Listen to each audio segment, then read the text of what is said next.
Mr. Schmidt, isn't it? Here comes the prodigal son. I thought you had been washed overboard. Please have a seat. I already heard that we have another guest today. I will introduce the group briefly. I'm Hanno Kroger, captain of this venerable ship.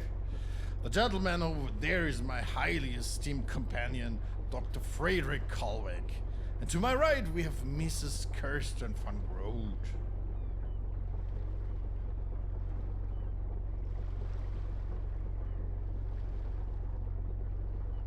Colwick, I don't think Schmidt understands our language.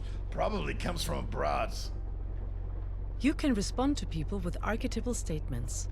The archetypes are tough, intellectual, and quirky. Your conversation partners react differently to your approach, depending on their own nature. A well-chosen statement can later benefit you and simplify communication.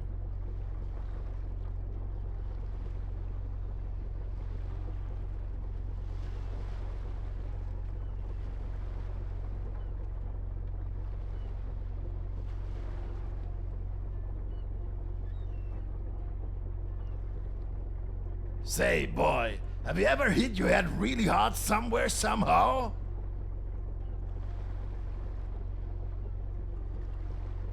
Ah, I see. You can't help that. The captain burps audibly.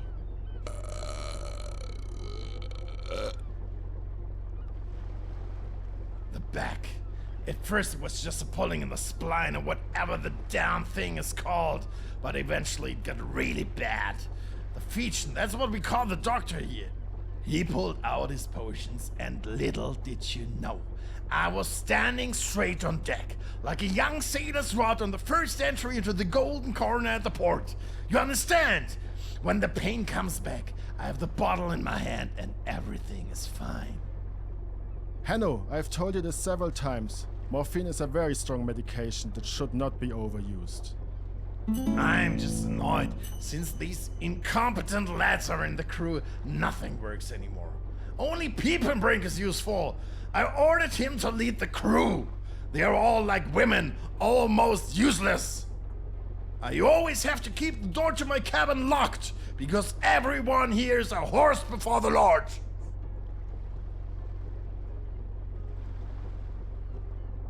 Yes, a horse! Someone who can do anything and knows nothing. Are you also a horse, Schmidt? Are you a horse? Oh, come on, let's just find out right away. Tell me now, what do you call the front, back, left, and right on a ship?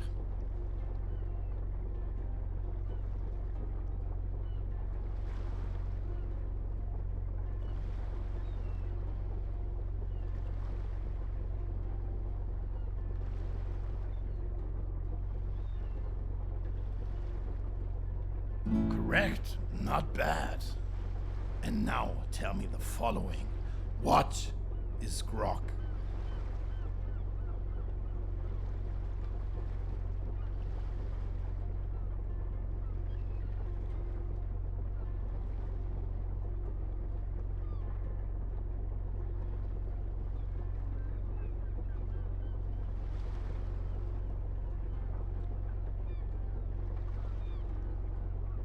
Correct! And as we like to say, rum is a must, sugar is allowed, and water is not necessary. And now tell me the following. Kale is eaten with?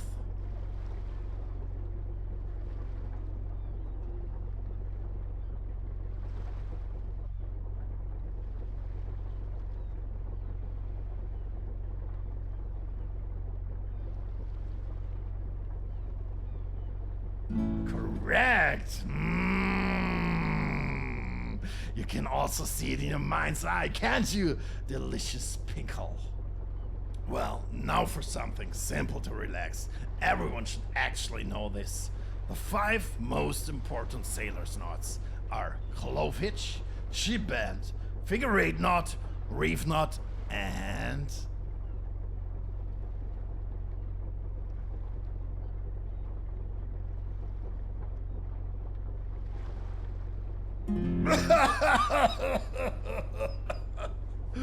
You couldn't be more wrong. That's obviously the bowline, you bloody bathtub sailor. I'm sure even when you tie your shoes, you're struggling with knots. So, final question. Suppose you meet someone on the street in Hafstedt, and they say moin, then you respond with... That is one way to do it, and then... No. Anyone who says moin moin wants to talk. Otherwise, they wouldn't have said so much already. If you want to continue right away, then you say moin. So now let's see if you are a horse. Doesn't matter. Being a horse is not an easy thing. It determines your whole life. But well, since you're not a horse, you don't need to worry. The captain burps audibly.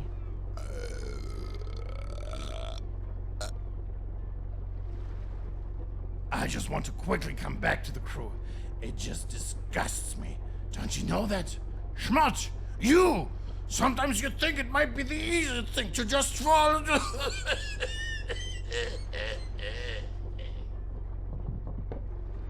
Mid-sentence, the captain suddenly rolls his eyes and stares at the ceiling at an unnatural angle for a moment.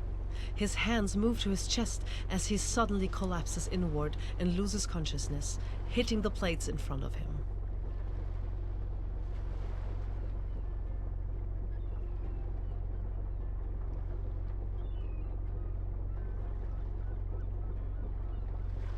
The doctor is present. Move aside.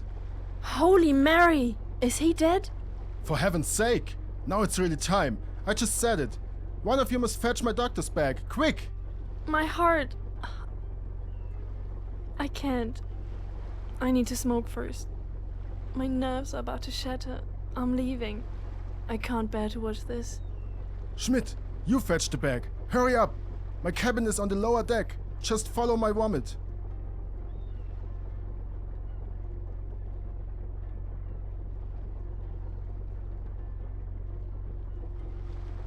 Unpleasant story. Fermented coffee cream and leftover herring. But never mind. At the end of the vomit you will find healing. Just do it.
The doctor checks Captain Kroger's pulse.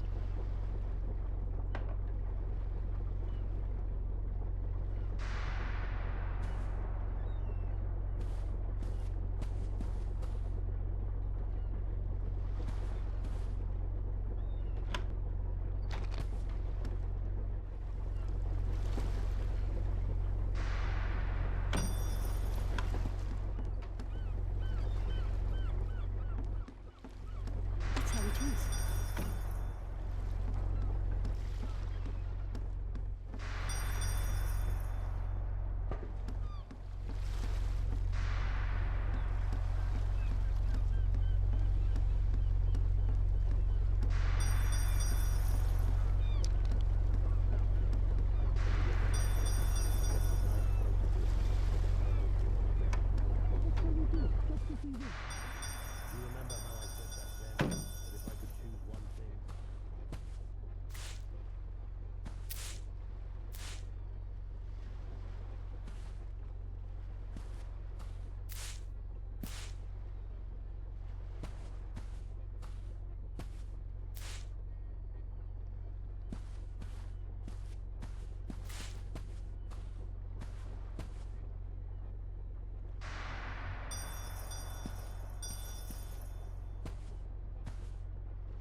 This is where the trace ends.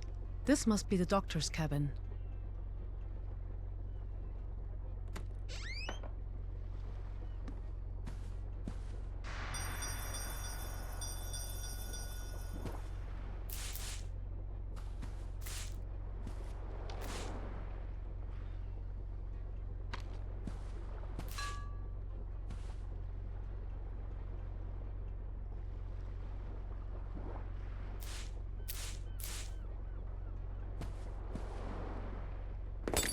Picking up the bag is accompanied by a clinking noise. Immersed in the worry that you might have broken something, you realize on second thought that the clinking noise might not have come from the bag at all.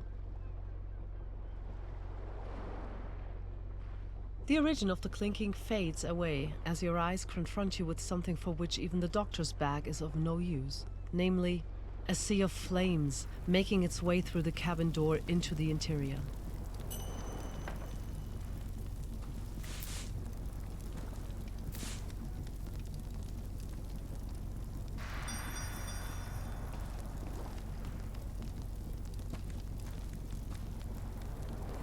A simple stool.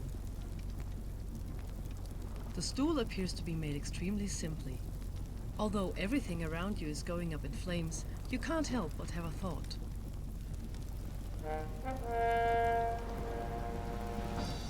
A thought of home. Slowly but surely, the rising heat drives away your thoughts. You either have luck or you don't. Give it a try. You see, it works brilliantly. And if it doesn't work out, you can use skill points to compensate. But if they're used up, then you lost. That's called bad luck.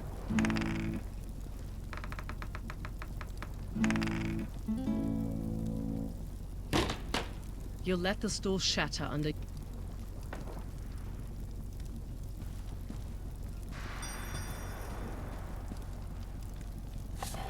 You discover an old book on the small table. It's titled Dangers of Seafaring and was written by a certain Knutbert Knudsen. The work is full of presumption, self-love, and arrogance. For a moment, you think to yourself. In the back of the book, some notes stick out between the pages. Evidently, they are a collection of various blueprints and recipes that were loosely enclosed with the work. One recipe catches your eye due to its absurdity, the rope-bucket combination. You think to yourself,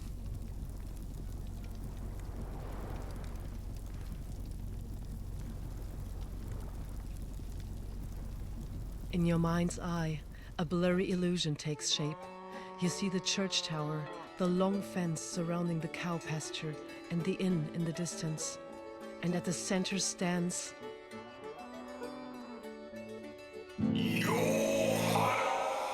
The urgency of the situation pulls you out of your daydream. It's time to focus on the important...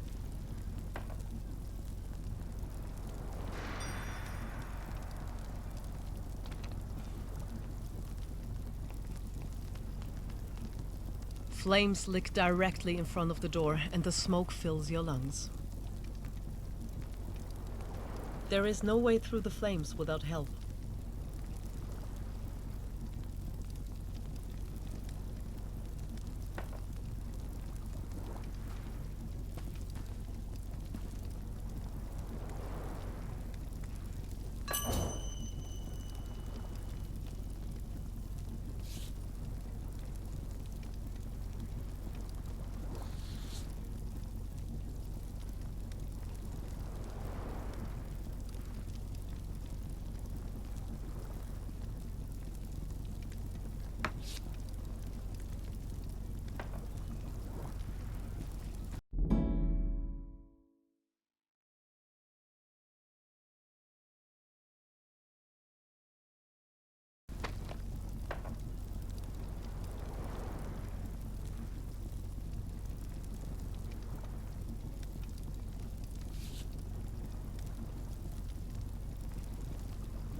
The window of the cabin is blocked with crates from the outside.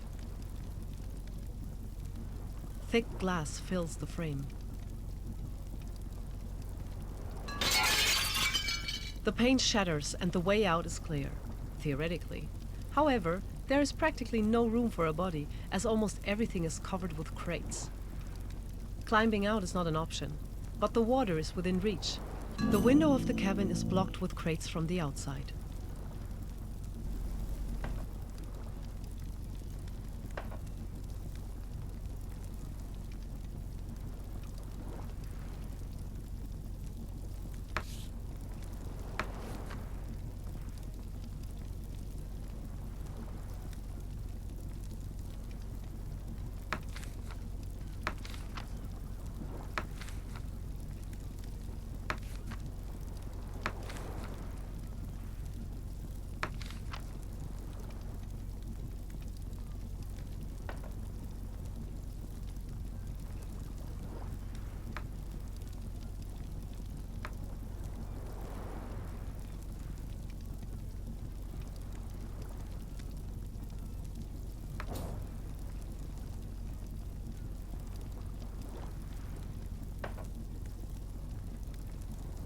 The window of the cabin is blocked with crates from the outside.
The window of the cabin is blocked with crates. The broken pane hangs in pieces in the frame. Your hands, holding the bucket, stick out of the broken window.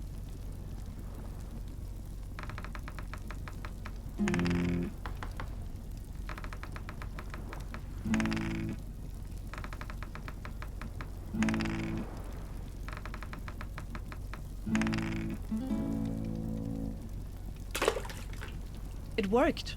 You have a bucket of water. The water should be enough to extinguish the fire.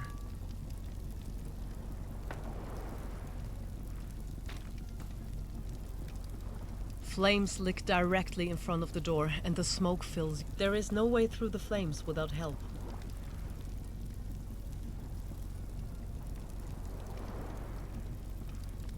At the end of your mental strength, exhausted and slightly smoke poisoned, you stand before the flames. One movement, one action, that's all that remains to be done. The flames are reflected in your red eyes as you prepare for the final action and...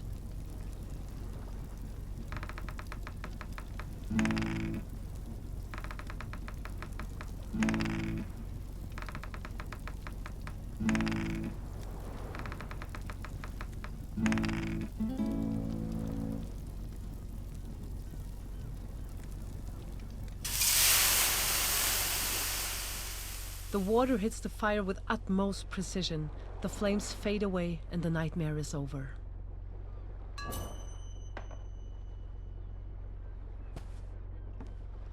A broken glass bottle lies on the floor. The clinking seems to have revealed its origin. In your ongoing conversation with the remnants of the bottle, two things become clear to you. First, the bottle doesn't actually have a face. You're just grumbling at your own reflection in the shards. Second, carbon monoxide poisoning can trigger potential hallucinations. It looks like the face in the bottle is nodding understandingly back at you. You feel like you hear a "it's okay" from the bottle.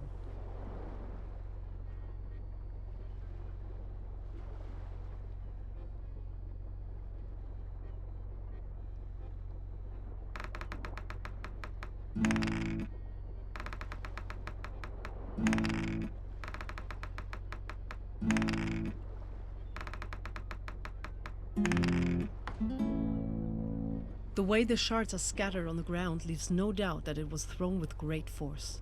The smell of alcohol explains the origin of the fire. Someone acted intentionally here. You suddenly hear footsteps behind you. One of the ship employees comes running up and throws his hands in the air. By the hobgoblin, what has happened here? Clemens, Eric Clemens. I'm the one for the dirty work.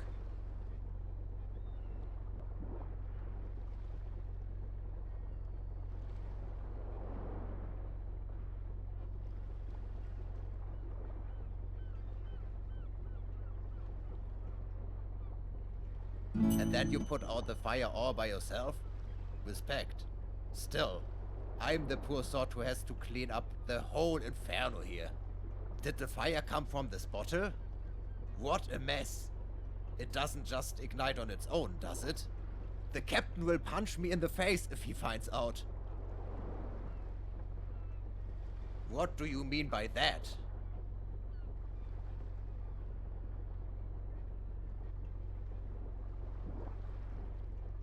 You have no right to tell me what to do here, understand?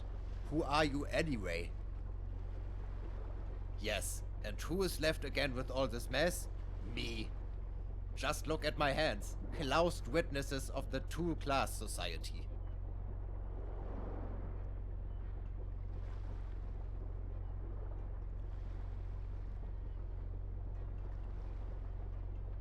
Makes sense? Eric shrugs and proceeds to inspect the ground.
And my girl. Oh, you old romantic.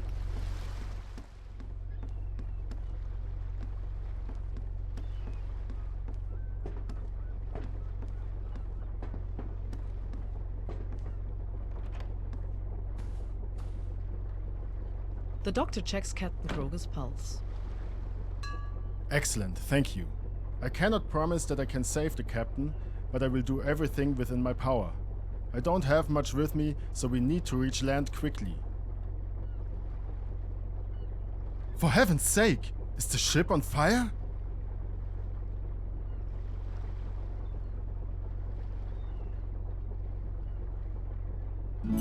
Thank God. What a heroic deed. That could have been our ending. How did the fire start?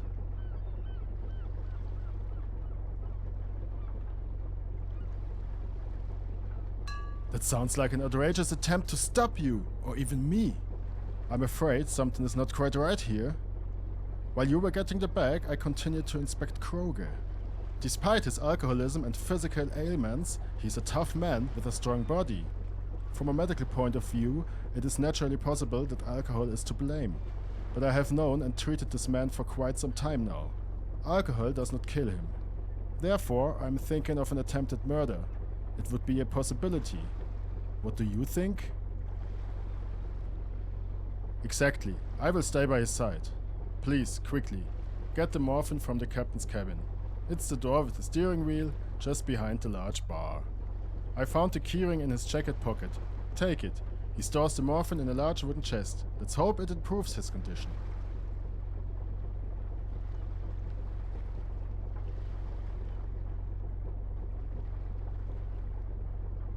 Very good. You would make a good assistant, Doctor.